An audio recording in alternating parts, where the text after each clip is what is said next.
Hello, my freaky darlings. It's so nice to be here with you on this perfectly gloomy day. My name is Nicole Pisaniello.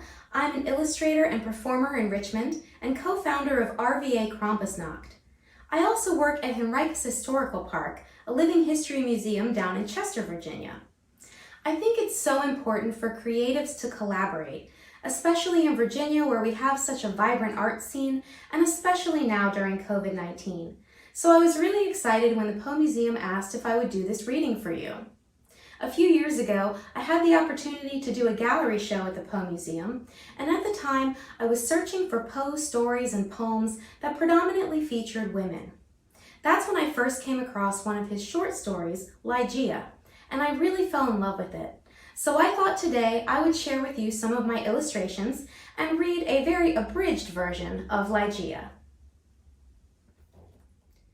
I cannot for my soul remember how, when, or even precisely where I first became acquainted with the Lady Ligeia. Long years have since elapsed, and my memory is feeble through much suffering. And now while I write, a recollection flashes upon me that I have never known the paternal name of her who was my friend, my betrothed, and who became the partner of my studies, and finally the wife of my bosom. I but indistinctly recall the fact itself. What wonder that I have utterly forgotten the circumstances which originated or attended it. And indeed, if ever that spirit which is entitled romance presided, as they tell, over marriages ill-omened, then most surely she presided over mine. There is one dear topic, however, on which my memory fails me not. It is the person of Ligeia. I would in vain attempt to portray the majesty, the quiet ease of her demeanor, or the incomprehensible lightness and elasticity of her footfall. She came and departed as a shadow.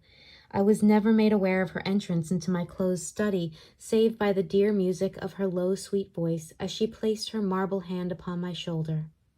In beauty of face no maiden ever equaled her, yet her features were not of that regular mold which we have been falsely taught to worship. There is no exquisite beauty without some strangeness in the proportion. Yet I have tried in vain to detect the irregularity and to trace home my own perception of the strange. I examined the contour of the lofty and pale forehead, the skin rivaling the purest ivory, then the raven black, the glossy, the luxuriant, and naturally curling tresses, and then I peered into the large eyes of Ligeia. They were, I must believe, far larger than the ordinary eyes of our own race. Yet it was only at intervals, in moments of intense excitement, that this peculiarity became more than slightly noticeable in Ligeia. I found in the commonest objects of the universe a circle of analogies to that expression, in the survey of a rapidly growing vine, in the contemplation of a moth, a butterfly, a chrysalis, in a stream of running water. I have felt it in the ocean, in the falling of a meteor.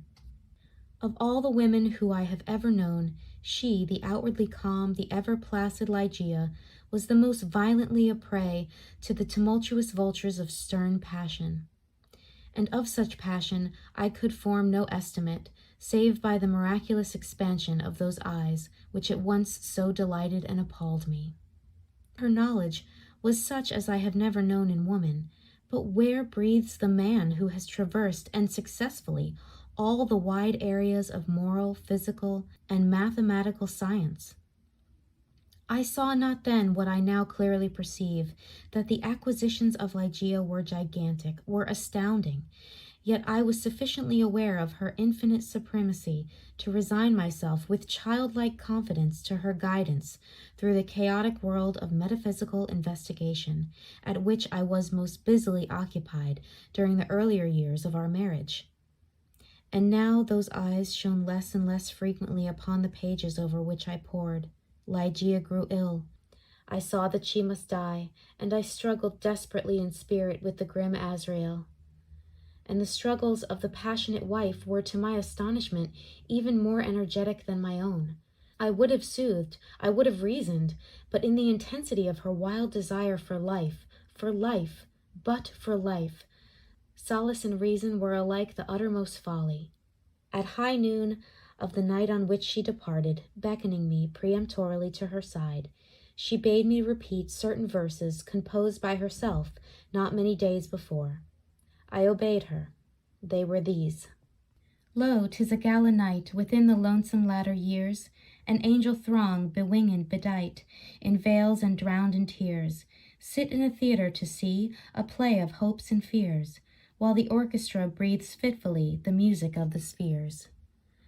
Mimes in the form of God on high mutter and mumble low, and hither and thither fly, mere puppets they who come and go, at bidding of vast formless things that shift the scenery to and fro, flapping from out their condor wings invisible woe.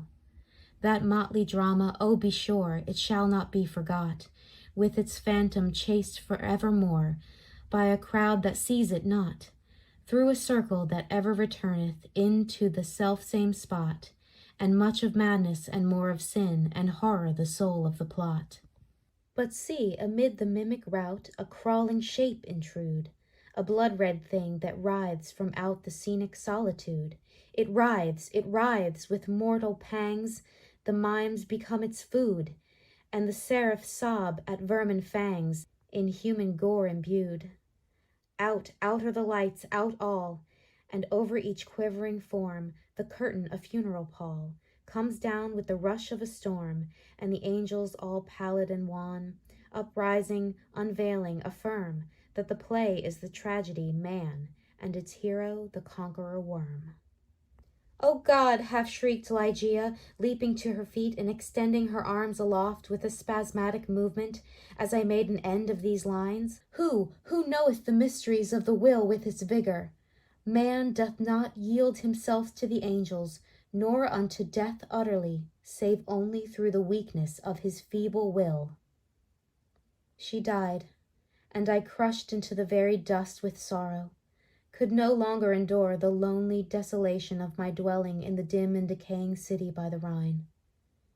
After a few months, therefore, of weary and aimless wandering, I purchased and put in some repair an abbey which I shall not name, in one of the wildest and least frequented portions of fair England. Yet although the external abbey, with its verdant decay hanging about it, suffered but little alteration, I gave way with a childlike perversity, and perchance with a faint hope of alleviating my sorrows, to a display of more than regal magnificence within. I had become a bounden slave in the trammels of opium, and my labors and my orders had taken a coloring from my dreams. But these absurdities I must not pause to detail. Let me speak only of that one chamber, ever accursed, whither in a moment of mental alienation I led from the altar as my bride, as the successor of the unforgotten Ligeia, the fair-haired and blue-eyed Lady Rowena Trevignan of Tremaine. The room lay in a high turret of the abbey, was pentagonal in shape and of capacious size. Occupying the whole southern face of the pentagon was the sole window, an immense sheet of unbroken glass from Venice, a single pane, and tinted of a leaden hue, so that the rays of either the sun or moon passing through it fell with a ghastly luster on the objects within. Over the upper portion of this huge window extended the trellis work of an aged vine, which clambered up the massy walls of the turret. In each of the angles of the chamber stood on end a gigantic sarcophagus of black granite, from the tombs of the kings over against Luxor, with their aged lids full of immemorial sculpture. But in the draping of the apartment lay, alas, the chief fantasy of all. The material was the richest cloth of gold. It was spotted all over at irregular intervals with arabesque figures about a foot in diameter, and wrought upon the cloth in patterns of the most jetty black. But these figures partook of the true character of the arabesque only when regarded from a single point of view. To one entering the room, they bore the appearance of simple monstrosities, but upon further advance, this appearance gradually departed, and step by step, as the visitor moved his station in the chamber, he saw himself surrounded by an endless succession of ghastly forms. The phantasmagoric effect was vastly heightened by the artificial introduction of a strong continual current of wind behind the draperies, giving a hideous and uneasy animation to the whole. In halls such as these, in a bridal chamber such as this, I passed with the Lady of Tremaine the unhallowed hours of the first month of our marriage. Passed them with but little disquietude. That my wife dreaded the fierce moodiness of my temper, that she shunned me and loved me but little, I could not help but perceiving, but it gave me rather pleasure than otherwise. I loathed her, with a hatred belonging more to a demon than to man. About the commencement of the second month of marriage, the Lady Rowena was attacked with sudden illness, from which her recovery was slow. Yet but a brief period elapsed ere a second more violent disorder again threw her upon a bed of suffering, and from this attack her frame, at all times feeble, never altogether recovered. Her illnesses were after this of alarming character, and of more alarming recurrence, defying alike the knowledge and the great exertions of her physicians. One night, near the closing of September, she partly arose and spoke in an earnest low whisper of sounds which she then heard, but which I could not hear, of motions which she then saw, but which I could not perceive. She appeared to be fainting, and no attendants were within call. I remembered where was deposited a decanter of light wine which had been ordered by her physicians, and hastened across the chamber to procure it. Having found the wine, I recrossed the chamber and poured out a gobletful, which I held to the lips of the fainting lady. She had now partially recovered, however, and took the vessel herself, while I sank upon an ottoman near me, with my eyes fastened upon her person.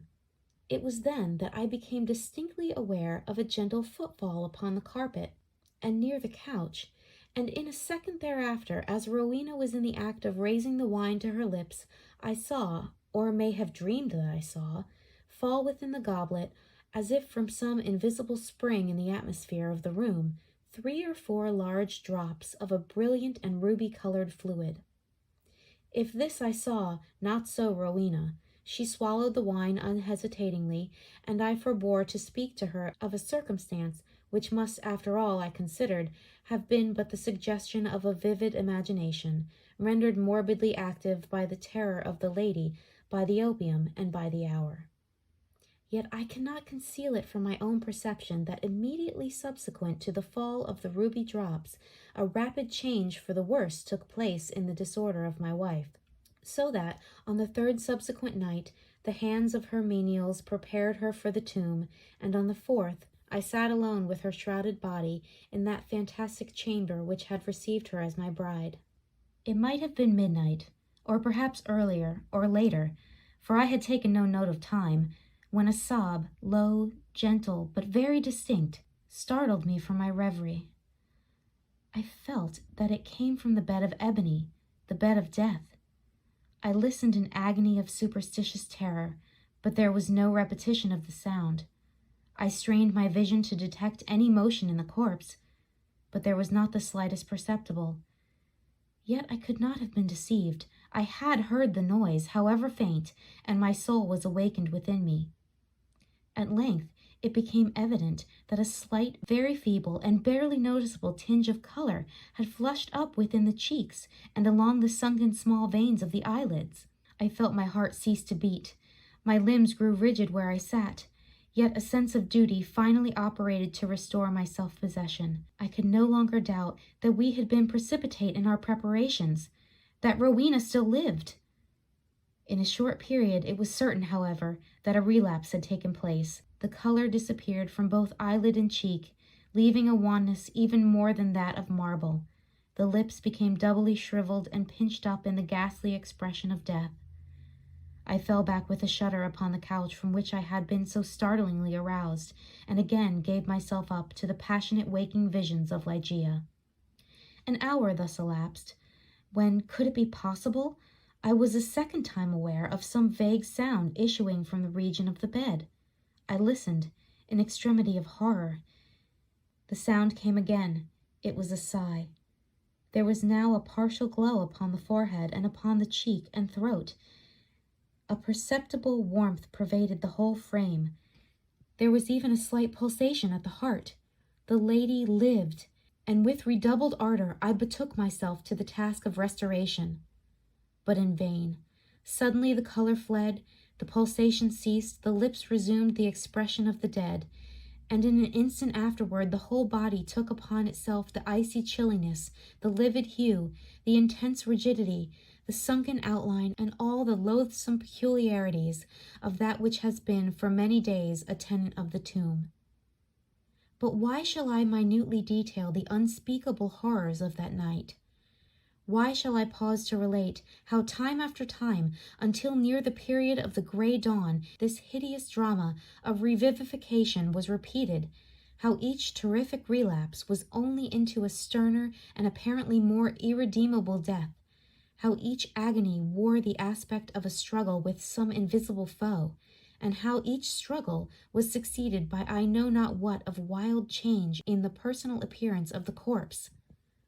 The greater part of the fearful night had worn away, and she who had been dead once again stirred, and now more vigorously than hitherto. I had long ceased to struggle or to move, and remained sitting rigidly upon the ottoman, a helpless prey to a whirl of violent emotions.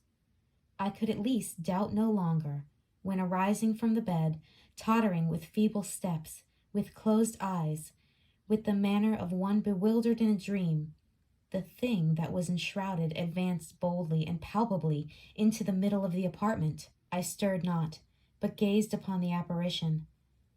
There was a mad disorder in my thoughts. Could it indeed be the living Rowena who confronted me? Could it indeed be Rowena at all, the fair-haired, the blue-eyed Lady Rowena? Why should I doubt it? But had she then grown taller since her malady? One bound, and I had reached her feet. Shrinking from my touch, she let fall from her head unloosened the ghastly cerements which had confined it, and there streamed forth into the rushing atmosphere of the chamber huge masses of long and dishevelled hair. It was blacker than the raven wings of the midnight, and now slowly opened the eyes of the figure which stood before me. Here then at least, I shrieked aloud, can I never be mistaken? These are the full and the black and the wild eyes of my lost love, of the Lady Ligeia. I hope you enjoyed this reading of Ligeia, and I hope that you'll check out the Poe Museum for yourself when they're open again. They're a wonderful resource here in Richmond. Until then, read yourself some more Poe stories and stay safe, everyone.